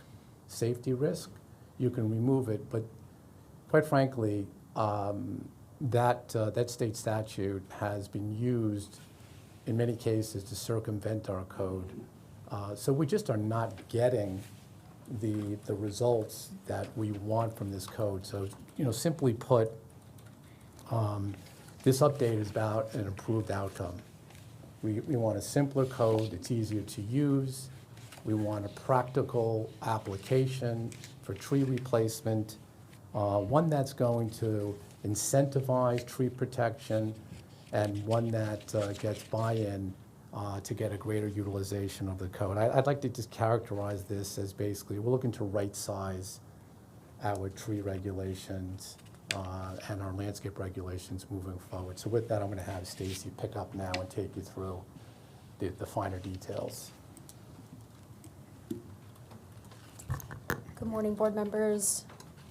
Stacy Tippins, Environmental Manager of Development Review Services. And the first slide Kevin covered, so I'm going to skip past that for you guys. Just to keep it interesting, these proposed changes span 3 different chapters. So to kind of give you the overall picture of what's happening, we're taking the tree-only aspects of chapters 166 and 138 and moving those into a separate stand-only tree ordinance. And what that'll leave us is these 3 chapters with clearly defined subject matter. So we'll have chapter 166, which is our habitat protection, wetland protection, conservation easements, that kind of thing. And that is applied at the land development, within the land development code during development review. Similarly, we'll have Chapter 138, and it's a subsection of that, Article 10, Division 3, which is our landscaping for residential and commercial properties, also in the Land Development Code, and that's applied during development review process.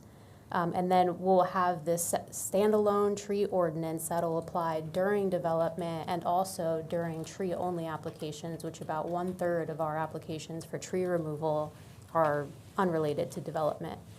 So as Kevin mentioned, we're having folks go into the Land Development Code to learn about how to remove trees with a permit. So to give a visual example of some of these challenges that we are facing and that the community is facing, we have these two examples here. These are residential examples.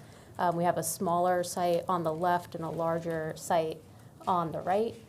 And what you can see is there's these two requirements that is difficult for staff and difficult for the community to to understand how they interrelate.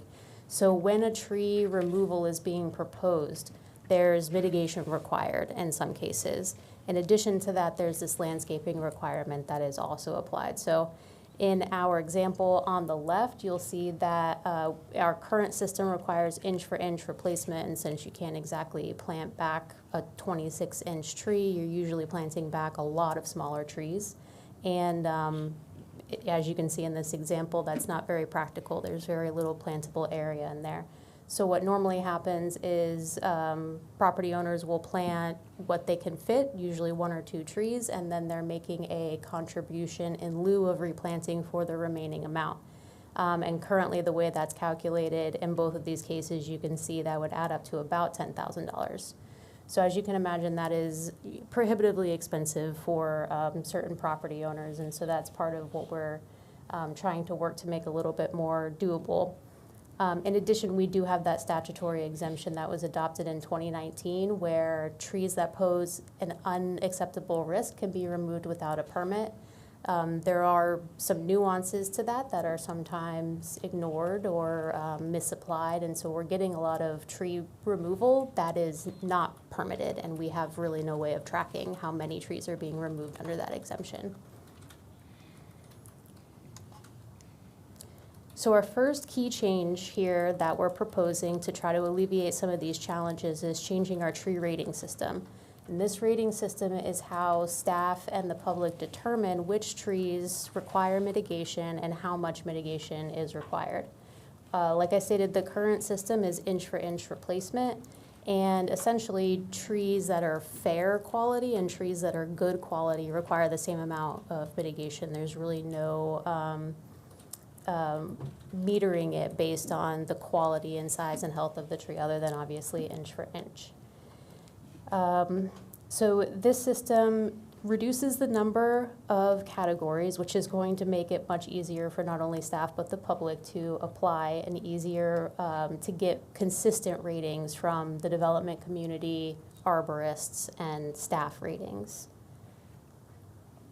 This will also meter that required mitigation so that the higher quality trees require more mitigation than the lower quality trees. So trees that are kind of on their way out or might be a nuisance or invasive species won't require mitigation in some cases, or will require less mitigation than trees that are very healthy. Another key change that we're making here is moving away from that inch for inch and adopting this more simple, streamlined table approach to tree mitigation. So this is pretty much what this table will look like. You have your sizes down the left-hand side and your grades across the top.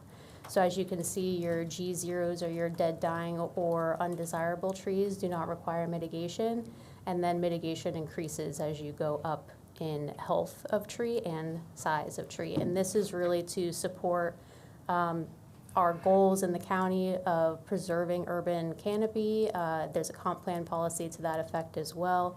And so this is really incentivizing the retention of these larger, healthier trees.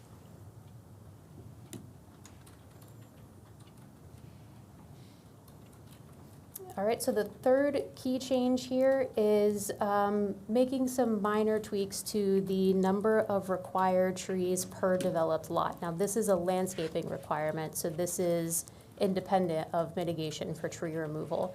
And this represents the number of trees that are required per developed lot to be planted either after development and then maintained in perpetuity on the lot. So every time we review something, some development on a particular lot, we're looking to make sure that this lot requirement is being met. So we reworked these. The changes are pretty minor, except when you get up to the larger lot sizes, which we see more in the North County area.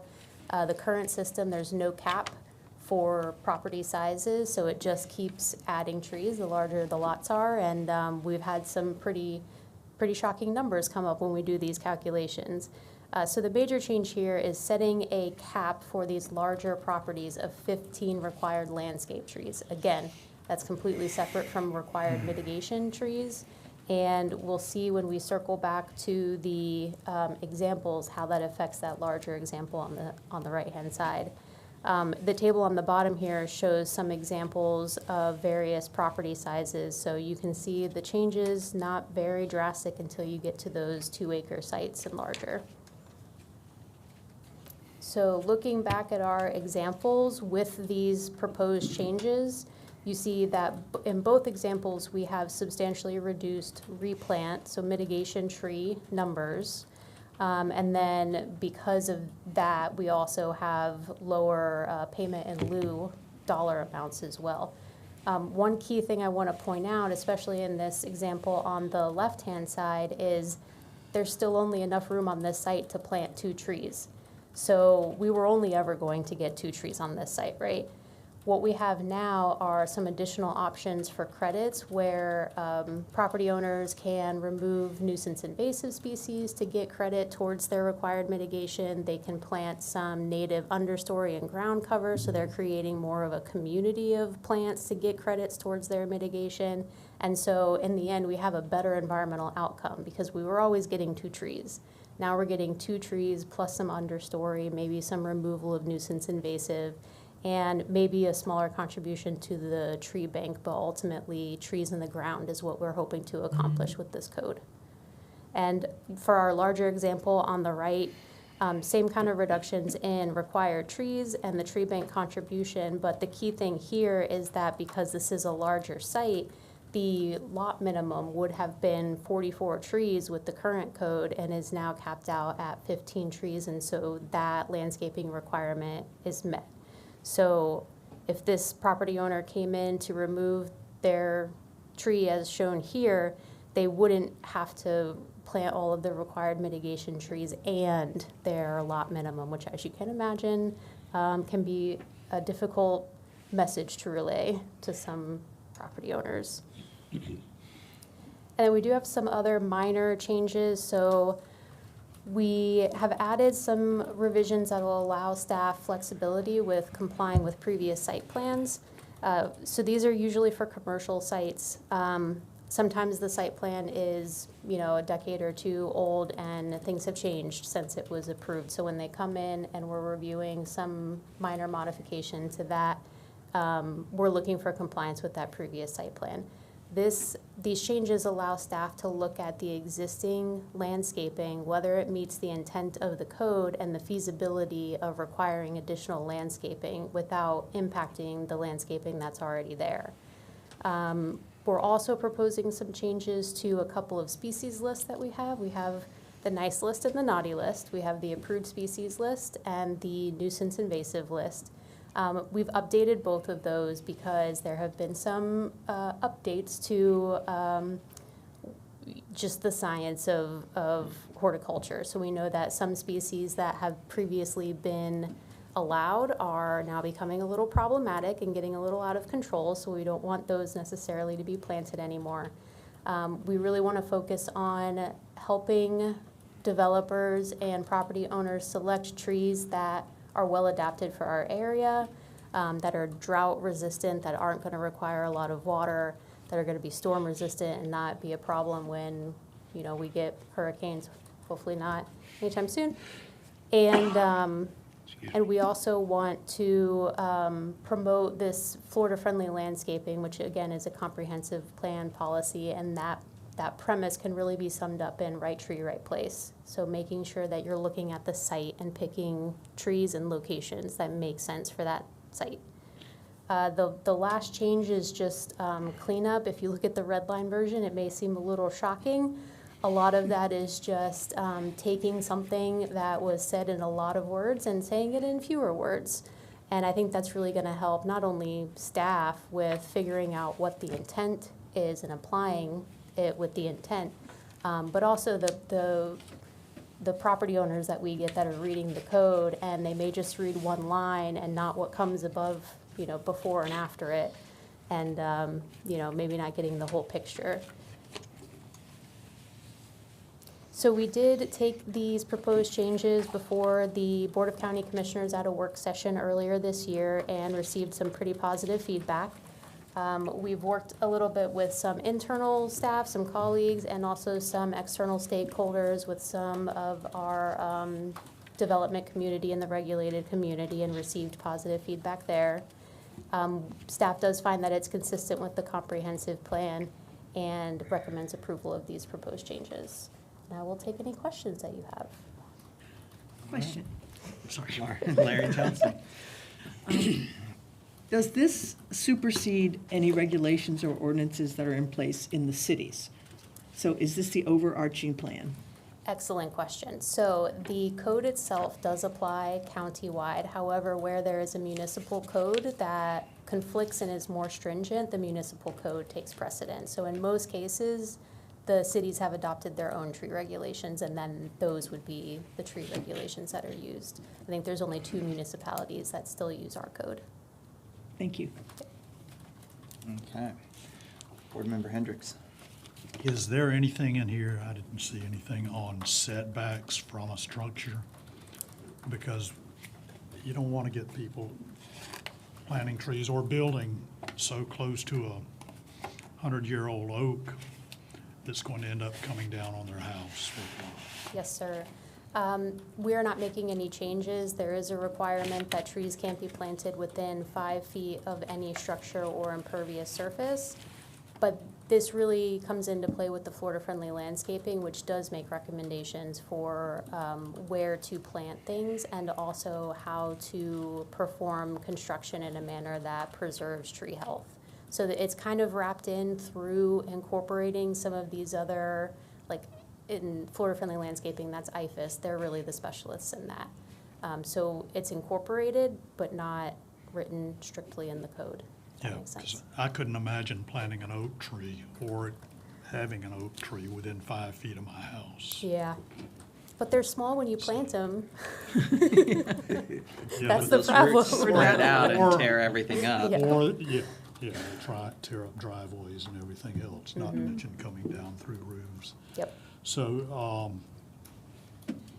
I ask that because I know of areas where oaks have come down onto people's property, yet the people had been denied the ability to take them down before the storm. So, and same way on construction, particularly on a smaller lot, you've got to give people the ability to make their property safe for their structure. Absolutely. And with the approved species list changes, one of the things I didn't mention is that we're kind of moving away from this accent tree, shade tree paradigm, and we have trees categorized as either small, medium, or large, and we're going to let people plant what makes sense for their property. So we may not be asking them to plant a live oak that's going to get 80 feet tall on a smaller lot. They will have options to plant trees that'll stay of reasonable, manageable size. Will they be easier to remove if they're already there, if they go to build? So we're not changing any of the approval criteria. The mitigation is changing in such a way that it should be less burdensome for folks to remove trees that will require mitigation. Obviously, if a tree meets the statutory exemption for posing an unacceptable risk, they are fully able to use that statutory exemption, and then no mitigation is required and no permit is required. If the tree is damaged or declining and comes in low on that rating system that we talked about, then they may get a permit to remove it, and they may have to plant a couple of trees to replace it. Thank you. You're welcome. I saw that the street tree section went away. Are you just doing away with street trees? What's the story there? So that's a Public Works Urban Forestry managed program, and I can't speak to all of the details, all of our Public Works staff left. It was really that it creates a burden on the county to then maintain trees that are planted in the street. And it was something that was added in the previous code revisions, and in our talks with Public Works, they asked for it to be removed. And maybe just at the highest level to clarify is that everything that Stacy has covered is the regulation of trees and habitat protection on private property, not within the public right-of-way.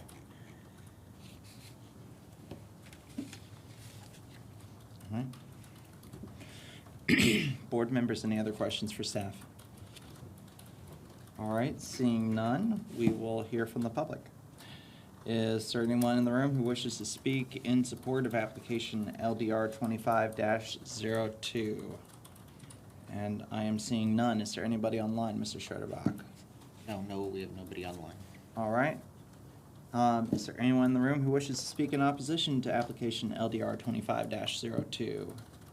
And I am seeing none. And Mr. Schroederbach, I assume nobody's popped in since my last time I asked. No, we do not have anybody. All right. Does staff wish to make any final remarks before we go into our decision-making? All right. Board, do you have any questions or comments on that case? Oh. I would just like to commend staff for recognizing the issue and correcting it. It's very positive. Thank you. Thank you. Yeah, the last time I heard a market rate on live oaks, it was like $700 a tree. So what, 44 trees is like $30,000 plus you've got your payments to take that one tree down. What was that, 45,000 or something in that example? Just to take down a tree that might fall on a house. So that's a good point. All right. In that case, I will entertain a motion on application LDR 25-02. I'll make a motion, we approve LDR 25-02 as written. Motion to approve by Hendricks. I'll second. Second by Vice Chair Coleman. All in favor say aye. Aye. Aye. Opposed, like sign. The motion passes unanimously. Before we adjourn, staff, do you have any other housekeeping business or anything to bring to our attention? Yes, so we do have items on next month's agenda, so we will be having a meeting next month. We have items on here. And I also would just like to wish one of our board members a happy birthday today from all of us. We're not going to sing for you, but Thank you for that as well, yes. You've heard us before, huh? That's all I have, thanks. Thank you very much. So, well, with that, I hope everyone has a happy Thanksgiving and stays safe over the holiday. And thank you to our veterans. We observed Veterans Day yesterday, so thank you for your service. At this time, I will entertain a motion to adjourn. So moved. Motion by Larry Johnson. Second. Second by Brito. All in favor say aye. Aye. Aye. Opposed, like sign. The motion passes unanimously. Have a wonderful day, everyone. Thank you all for the lovely card as well.